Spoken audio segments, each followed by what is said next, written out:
Welcome students. हम जो आज पढ़ने जा रहे हैं, लास्ट जो अपना लेसन हुआ था लाइट का लेसन था। लाइट के लेसन अपना कंप्लीट हो चुका था। उसके बाद में जो राजस्थान बोर्ड ने न्यू सिलेबस डिसाइड किया है, वो अगला जो लेसन है वो है इलेक्ट्रिसिटी या विद्युत धारा। तो आज हम जो पढ़ेंगे विद्युत धारा के बारे में पढ़ेंगे कि विद्युत धारा क्या होती है, कैसे हम उसमें कार्य करते हैं, उसमें किस किस चीज का यूज होता है, इनके बारे में हम आज अध्ययन करेंगे। तो अपना जो पहला जो टॉपिक है वो है विद्युत धारा।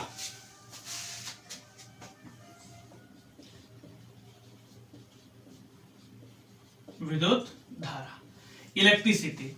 ये विद्युत धारा जो होती है वो होती क्या है, उसका फॉर्मूला क्या होता है, इसका जो मात्रक होता है वो क्या होता है, इसका जो मापन करते हैं, मेजरमेंट जो करते हैं वो किससे करते हैं, इन सब के बारे में हम इस लेसन में हम अध्ययन करने वाले हैं। तो सबसे पहले हमें यह पता होना चाहिए कि विद्युत धारा होती क्या है। तो विद्युत धारा जो होती है वो होती है आवेश प्रवाह की दर को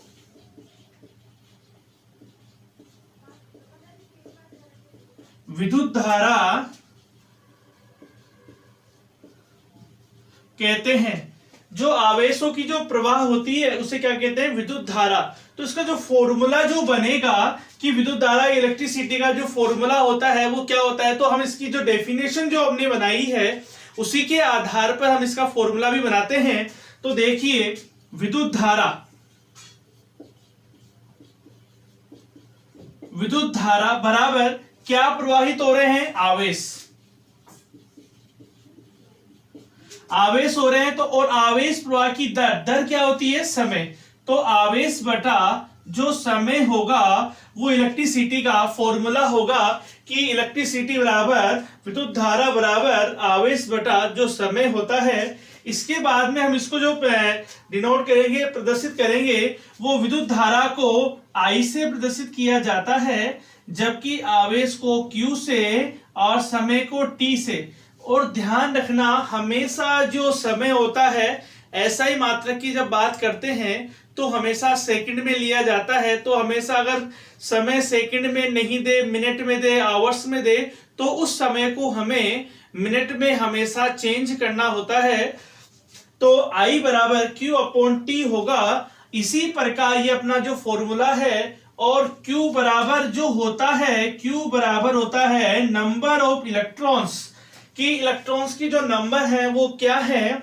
उसके बाद देखिए, तो अगर हमें इसको Q बराबर Ne को फॉर्मूले में पुटअप करता हूं तो देखिए नया फॉर्मूला जो बन के आता है I बराबर Ne अपॉन T होता है। ये अपना न्यू फॉर्मूला है। और ध्यान रखना, E का जो मान होता है 1.6 इंटू 10 की पावर -19 कूलाम होता है। इसका जो मात्रक होता है इलेक्ट्रॉन का।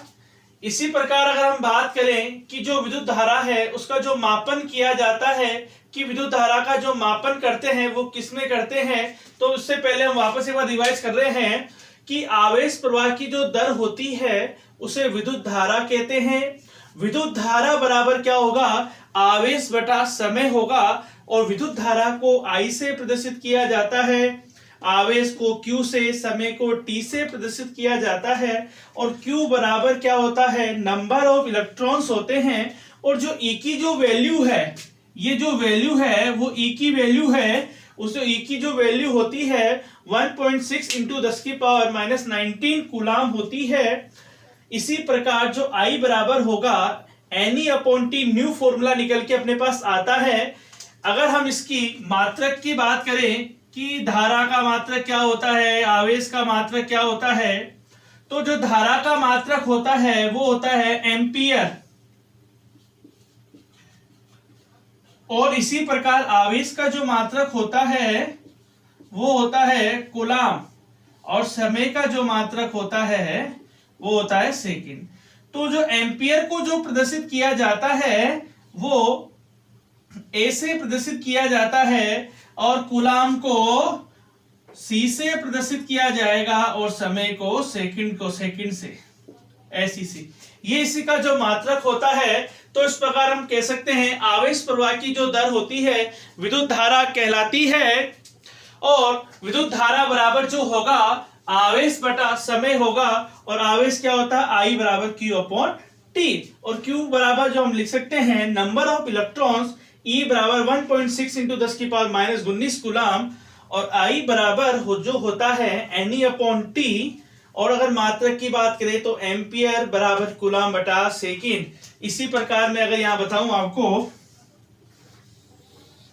ये धारा का मात्रक होता है, धारा का मापन करते हैं, मेजरमेंट करते हैं किसके लिए कौन सा जो उपकरण काम में आएगा। तो धारा का माप ज्ञात करने के लिए तो हमें एमीटर की आवश्यकता होती है। धारा का जो मापन होता है, मापन के लिए हम एमीटर का यूज करते हैं। एमीटर लिख दो या एमीटर, और इसको भी ऐसे प्रदर्शित किया जाएगा। तो आपसे पूछ ले विद्युत धारा का जो मापन करते हैं वो किससे किया जाता है, एमीटर या एमीटर से। इसको ऐसे प्रदर्शित किया जाता है, और कैपिटल ए लिखना है अपने को, स्मॉल ए नहीं लिखना है यहाँ पे। इसी प्रकार अगर किसी परिपथ में हम इसका मापन करें धारा का, तो हम इस एमीटर को कहां किस तरह से यूज किया जाएगा, तो इसको हमेशा विद्युत परिपथ के अंदर श्रेणी क्रम में लगाया जाता है, श्रेणी क्रम में संयोजित किया जाता है या इसका संयोजन किया जाता है। तो ये अपना जो टॉपिक हुआ विद्युत धारा, तो उसमें इसका मापन पूछ ले तो एमीटर या एमीटर से और श्रेणी क्रम में इसका संयोजन किया जाता है। आज के लिए इतना ही काफी है। नेक्स्ट टॉपिक में हम बात करेंगे, इससे अगला टॉपिक होगा अपना विद्युत परिपथ, और इससे संबंधित क्वेश्चंस भी करेंगे।